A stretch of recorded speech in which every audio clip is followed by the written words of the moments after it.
México tiene casi 130 millones de habitantes, pero su población no se distribuye por igual. De hecho, el centro norte del país, desde la costa este hasta la costa oeste, es una región con apenas 3,9 millones de habitantes en una gran extensión de tierra. ¿Por qué entonces no viven más mexicanos en esta franja vacía de México?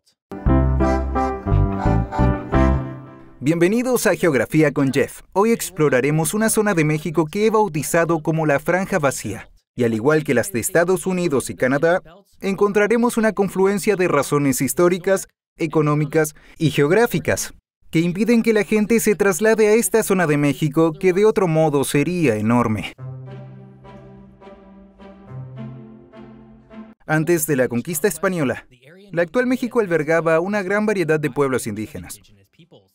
Pero la más notable era la civilización azteca, que floreció en el centro de México. Los aztecas, conocidos por su arquitectura monumental, su compleja sociedad y la ciudad de Tenochtitlán, construyeron un imperio mediante la conquista y la alianza, dominando gran parte de Mesoamérica a principios del siglo XVI. Se cree que en esa época Tenochtitlán tenía más habitantes que Londres, París o Roma. Poco después del desembarco de Colón en las Indias Occidentales en 1492, comenzaría la conquista española de Mesoamérica. Hernán Cortés llegó a la costa este de México en 1519 y mediante su poderío militar, alianzas con grupos indígenas descontentos y la propagación involuntaria de enfermedades europeas, derrotó el imperio azteca en 1521. La caída de Tenochtitlán marcó el inicio de una nueva era y el establecimiento de la Nueva España, un vasto territorio colonial que se extendía más allá de las fronteras del actual México. Inicialmente, los esfuerzos españoles de colonización en el norte fueron menos intensos que en el sur, rico en minerales. El árido clima del norte, el duro terreno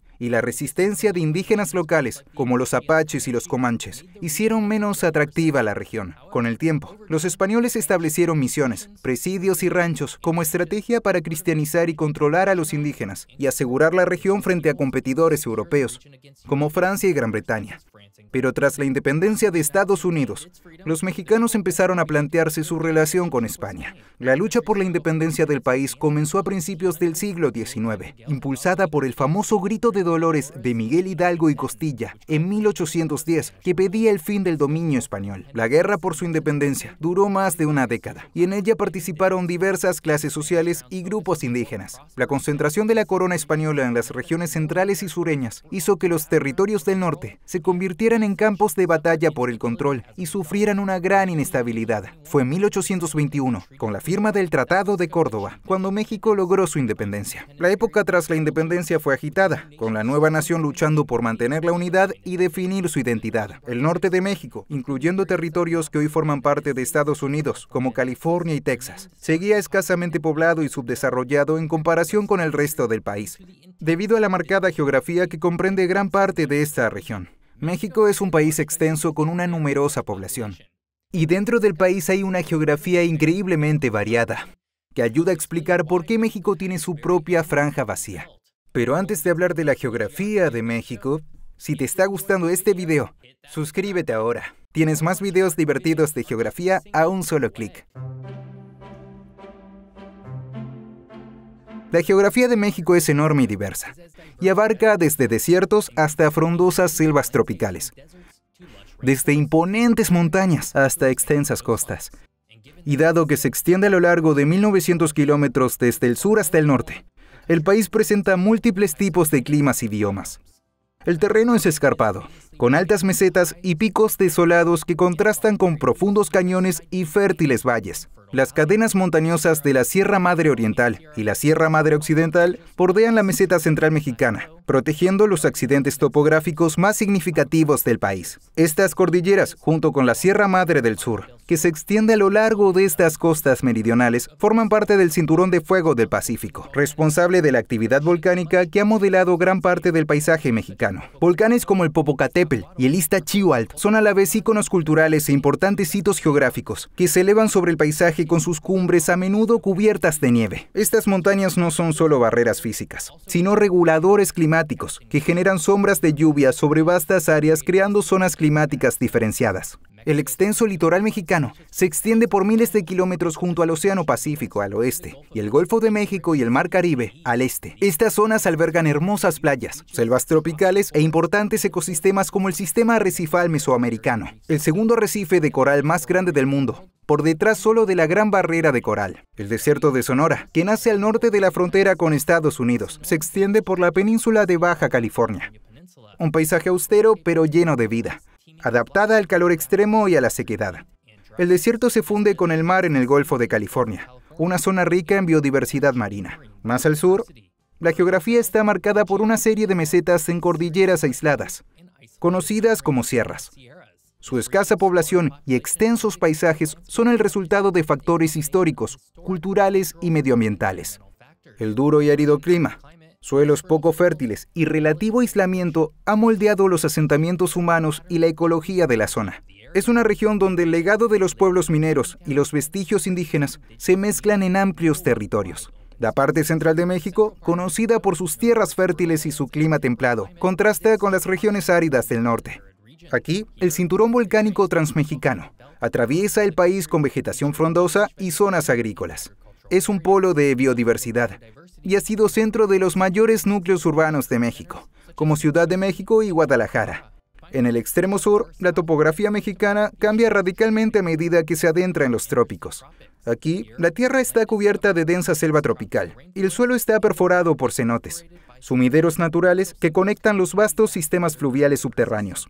México es en parte tropical, insular, árido y desértico, y a lo largo de todo él existen cadenas montañosas que tallan la tierra, y es esta geografía la que ayuda a crear la franja vacía de México. México tiene casi 130 millones de habitantes, lo que lo convierte en el 10º país del mundo por población. Sin embargo, la mayoría vive en unas pocas zonas clave del país. De hecho, en el centro del país hay una gran zona que se extiende desde la costa este hasta la oeste, y en la que vive relativamente muy poca gente. A esta zona la he denominado la Franja Vacía de México, y en ella viven solo 3,9 millones de personas, es decir, el 3% de la población mexicana en una gran extensión de tierra.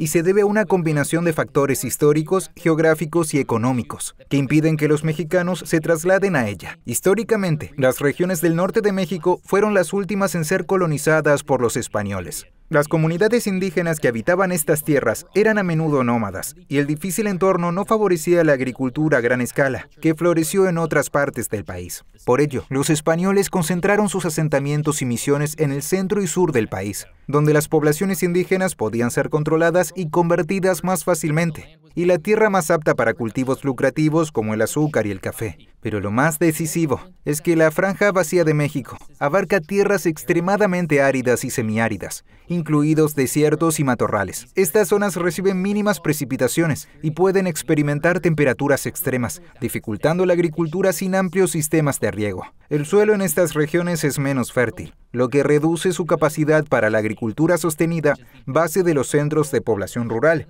Y las zonas que no son áridas o semiáridas son muy montañosas, lo que plantea sus propios retos a la hora de establecer grandes centros poblados. Y debido a este terreno desafiante, las oportunidades económicas en ella han sido limitadas, mientras que la minería y la ganadería han proporcionado históricamente cierto impulso para el asentamiento, ya que éstas no requieren grandes fuerzas de trabajo. Además, los que trabajan aquí se ven sometidos a los caprichos de los extensos y violentos cárteles mexicanos, debido a la relativa falta de densidad de población. La Policía Nacional de México ofrece poca seguridad, lo que incita a la gente a abandonar esta región o a no trasladarse a ella. Además, el desarrollo de infraestructuras en la Franja Vacía de México ha sido limitado, con menos carreteras, hospitales, escuelas y otros servicios esenciales, dificultando que las comunidades prosperen y crezcan. La gente, especialmente los más jóvenes, suelen marcharse en busca de mejores oportunidades en zonas más urbanizadas, lo que conduce a un ciclo de despoblación. Hoy, las mayores urbes de México estarían encabezadas por Ciudad de México con casi 22 millones de habitantes, Monterrey y Guadalajara con cerca de 5,3 millones cada una, Puebla, con 3,2 millones, Toluca, con 2,4 millones y Tijuana, con 2,2 millones. En contraste, las ciudades con franjas vacías son Ciudad Victoria, con 350,000 habitantes, Fresnillo, con 240,000, Zacatecas, con 150,000, Matehuala, con 102,000 y Santiago Ixcuintla, con 93,000 personas. Aunque parezca natural, algunas de las ciudades más grandes de México, como Monterrey y Tijuana, se encuentran al norte de esta región, en zonas geográficamente muy similares. La existencia de grandes centros poblados como Tijuana, Hermosillo, Ciudad Juárez y Monterrey, en el norte de México, a pesar de compartir una geografía similar a la de la franja vacía poco poblada, es un fenómeno arraigado en la relación de México con su vecino norteño, Estados Unidos. El atractivo de Estados Unidos como destino de oportunidades económicas ha desempeñado un papel importante en el desarrollo de estas ciudades. La proximidad a la frontera con Estados Unidos las ha convertido en dinámicos centros de comercio, industria e intercambios. Ciudades como Tijuana y Ciudad Juárez crecieron como puntos intermedios entre ambos países, sirviendo como puertas de acceso para personas y mercancías. Son la primera línea de comercio transfronterizo, reforzado por el Tratado de Libre Comercio de América del Norte y su sucesor, el Acuerdo Estados Unidos-México-Canadá. Estos han dado lugar a numerosas plantas maquiladoras en las que se ensamblan productos para su exportación a Estados Unidos, generando empleos y atrayendo la migración interna desde otras partes de México. Monterrey, en particular, se distingue como potencia industrial y financiera de México, a menudo denominada la Sultana del Norte. Su crecimiento se atribuye a su cultura empresarial, su temprana industrialización y su establecimiento como centro de educación superior e innovación tecnológica. La industria siderúrgica, cementera, vidriera y cervecera han convertido a Monterrey en una de las ciudades más importantes de México económicamente, con un nivel de vida más alto y mejores infraestructuras que muchas otras partes del país. El crecimiento de Tijuana, Hermosillo, Ciudad Juárez y Monterrey contrasta con el de la franja vacía, no por la geografía, sino por el polo magnético de la economía fronteriza, el atractivo de la temprana industrialización y la deliberada concentración de infraestructuras. Estas ciudades son la encrucijada de México y Estados Unidos, donde el intercambio de culturas y mercancías es cotidiano, alimentando su continuo crecimiento y vitalidad. La franja vacía de México está tan escasamente poblada porque geográficamente es de las zonas más difíciles del país para vivir. Y a diferencia del extremo norte, el polo económico de la frontera con Estados Unidos simplemente no existe. Por lo que probablemente esta zona permanezca poco poblada durante mucho tiempo. Espero que hayas disfrutado aprendiendo todo sobre la franja vacía de México. Si lo hiciste, suscríbete a mi canal. Si quieres ver más videos, haz clic aquí. Si quieres escuchar el podcast, haz clic aquí. Gracias y hasta la próxima.